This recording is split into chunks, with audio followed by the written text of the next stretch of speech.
Good morning. This is Coach Brenay. I'm Program Manager for the Bay City facility, and this is our video lesson number 24 for our children's martial arts. So we're going to begin with our feet together, set, and let's bow. Very good job.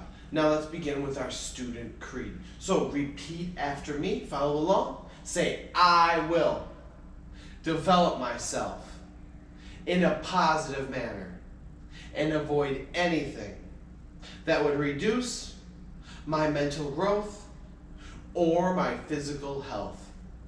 I will develop self-discipline in order to bring out the best in myself and others. I will use common sense before self-defense and never be abusive or offensive. This is a black belt school. We are dedicated. We are motivated. We are on a quest to be our best. Winners never quit. Quitters never win. I choose to win. Very good job, ninjas. Let's go, feet together, set, and let's bow. Now we're going to begin in our striking stance. Get our hands up, one leg forward, one leg back. Now we're going to imagine someone is throwing punches straight at us. We need to use a slip. We don't have time to use our parries. Our hands, oh, they are up. But let's say there's no time to use a parry. You just see a punch coming, your spider senses are tingling, you're going to turn your shoulder over, you're going to slip, you're going to avoid a punch. So this is a very subtle move. You're not jumping to the side, you're not moving from your stance at all. You're staying in your place, turning your shoulder over, avoiding the punch from there. Now they're going to throw a punch from the other side. You're going to turn your shoulder over, avoiding from the other side. So when I say to slip, you're going to slip, slip. So you're going to slip 2 times. So from here, where I say slip, you slip, slip. So turning our feet, turning over our shoulder, that is the key here. So ready? You can move around in your stance if you like. We are getting warmed up here. So getting our minds ready to do martial arts. So moving around, ready, slip, slip, slip. Good. Moving around. Stay moving, ninja. Stay moving. Slip. Slip. Slip. Good. Stay moving. Stay moving. Slip. Slip. Slip. Good. Stay moving. Stay moving. And slip. Good. And time. Now, another maneuver that's very useful, very similar to the slip, is our bob and weave. So in the slip, we're staying in our position, we're avoiding straight punches, but let's say someone throws a hook. They're throwing a wide, round strike at our head. We need to get underneath that, we need to avoid it. So now when we do our bob and weave, it's very simple. From our stance, if we want to go left or right, it's really stepping from that same side, following with the opposite leg. So step, step, and adding in this. Imagine your back is writing a U. So keeping our back straight, step, we're going to squat down. So step, squat, step up. So step, squat, step up. So the idea is it's a fluid step-step motion. We're getting underneath a strike. So if someone throws a strike from this side, I can step, step underneath. I can respond with hooks up high, low, but the idea is I can counter. I'm in control. I want this to be your mindset this week, ninjas, martial artists. Someone throws a punch at us, we know what to do. We know how to respond. We know how to slip. We know how to cover. We know how to block. That's like second nature to us. It's muscle memory. And for other people, especially someone who doesn't know martial arts, they're throwing a punch at us. They weren't trained on how to respond. They're not trained on how to proceed forward from there. So if you do that bob and weave, you get to their dead side, they see you, and they're like, holy cow, you could light them up. You could throw that punch. But you're old enough to understand that could make things worse. Not only, yeah, you would light that kid up and hurt him, But I could put them in a hospital. It could make things worse. Like, not only did you just frighten somebody, but you hit them so hard that they now think they need to hit you back. They're going to continue the fight. Now, I could just bob and weave.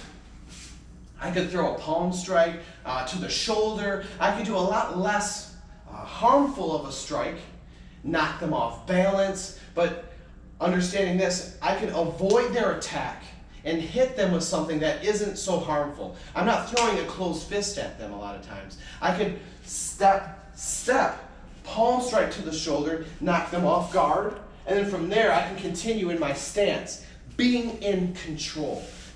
From there I can represent control. I can represent that I'm in charge. And then that person then will understand, well, maybe I shouldn't throw another punch at this person. Versus me just throwing punches and then their first response is to fight. Because it's something called fight or flight. When somebody gets into a fight or gets into an altercation, you have one or two responses, to fight or to flight. So if you fight somebody as a martial artist, you continue on, they're going to continue on.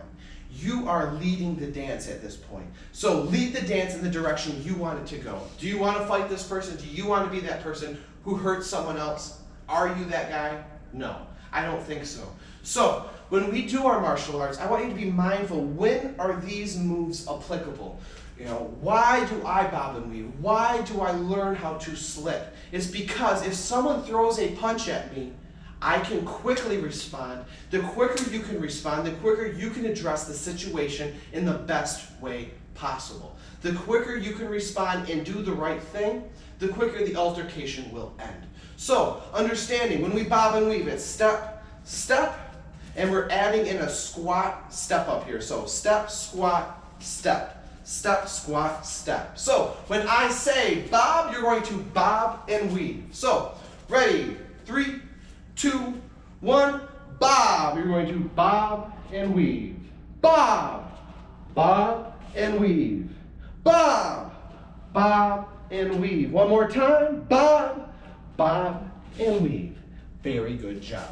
Now, we're going to work into our shadow boxing. So when we shadow box, we're going to be doing our combinations, but we're going to be adding in sprawls. So when I say sprawl, you're going to put your hands down. You're going to sprawl out. You're going to pop back up, and you're going to either do your slip, or bob and weave, and then right back into punches. So you have a little bit of a choice here. You're going to pop up, do one of the two defensive maneuvers, then right back into punching, listening for the next sprawl. So martial artists, ready?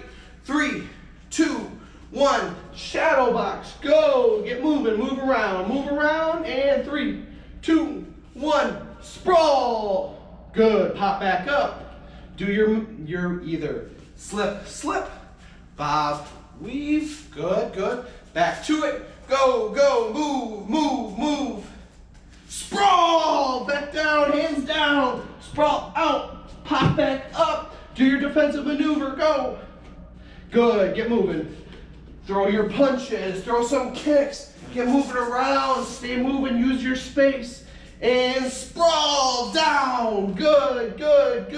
Back up, slip, good.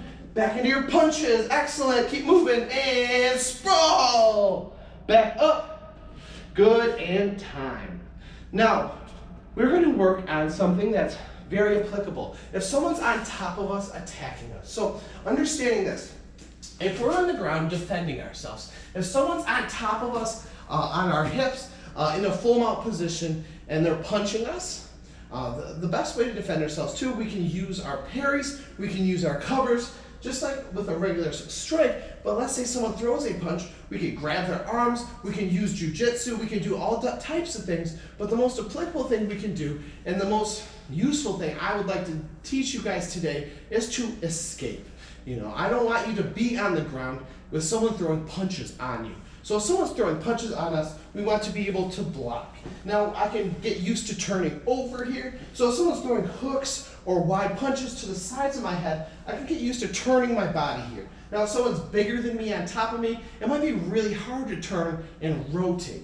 But when I'm using this, I'm doing two things. Not only am I turning with the strike to absorb the blow, but I'm also creating a wedging space here. So I'm trying to make a hole so I can slowly start turning onto my hip.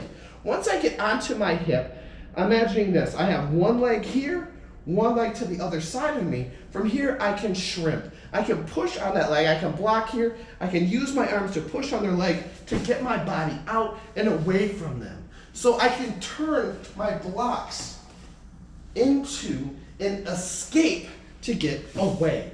From here, I can go into a technical stand-up. From here, I can escape into here. I can use kicks. But if someone's on top of me, it doesn't mean I'm stuck. It means I have to figure out ways to create holes. I need to get out. I need to work.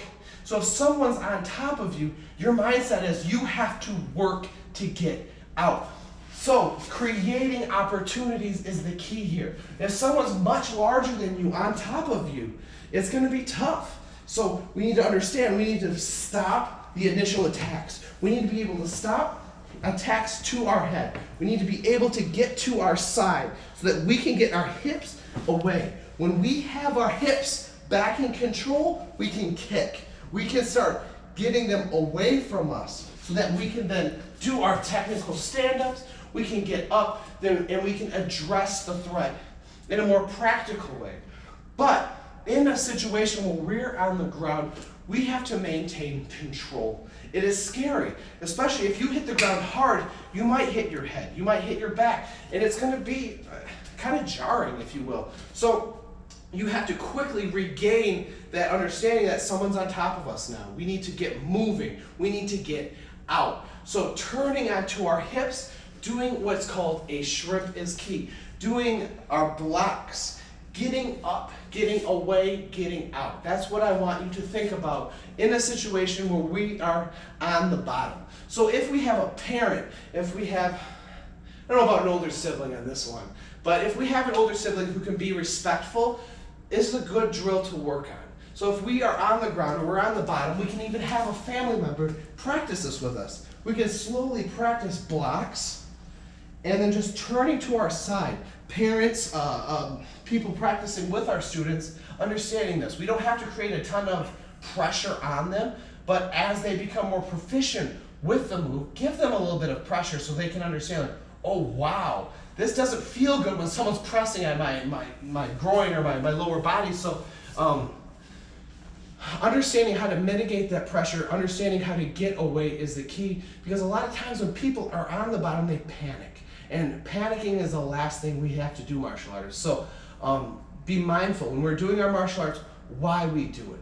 Understanding that these moves are only used if someone's really trying to hurt us. Understanding that we are the ones in control, that we have to be the ones that dictate where the issue goes. So if someone is trying to fight us, we're not trying to escalate. We're trying to de-escalate.